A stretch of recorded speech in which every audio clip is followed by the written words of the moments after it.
संध्याकाळचा वेळ, थोडा शांतीचा, थोडा डिवोशन, दिवा लावून देवाचे आशीर्वाद घेतले आणि संध्याकाळची सुरुवात केली. आता सुरू करूया वडापावसाठी तयारी. ही आहेत माझ्या वड्याच्या मुख्य घटक. मऊ उकडलेले बटाटे. सोललेले बटाटे नीट मऊ असायला हवेत.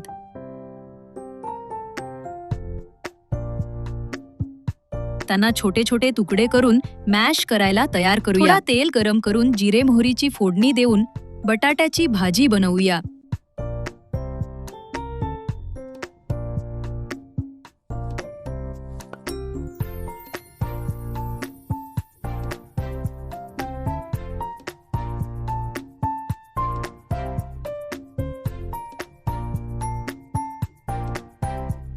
आता वड्याला क्रिस्पी टेक्स्चर द्यायला बेसन लागतो.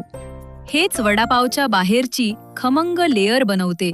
बेसनात पाणी घालून गाढसर घोल तयार केले. थोडं मीठ आणि हळद मिसळून वड्याला परफेक्ट फ्लेवर मिळेल. माझे मऊ बटाट्याचे गोळे घेऊन बेसनच्या घोलात नीट टुबवले. आता हे गोल्डन ब्राऊन होईपर्यंत तळायला तयार आहेत. गोल्डन ब्राऊन होईपर्यंत दोन्हीकडे तळा.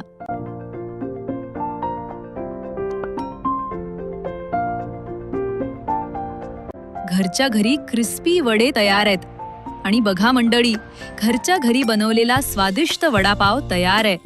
थोडी हिरवी आणि लाल चटणी लावा आणि गरम गरम एन्जॉय करा. घरच्या घरी बनवलेला सेफ आणि खूप टेस्टी. जर तुम्हाला ही रेसिपी आवडली असेल तर लाईक करा, शेअर करा आणि सबस्क्राईब करायला विसरू नका. Bye. See you in next vlog.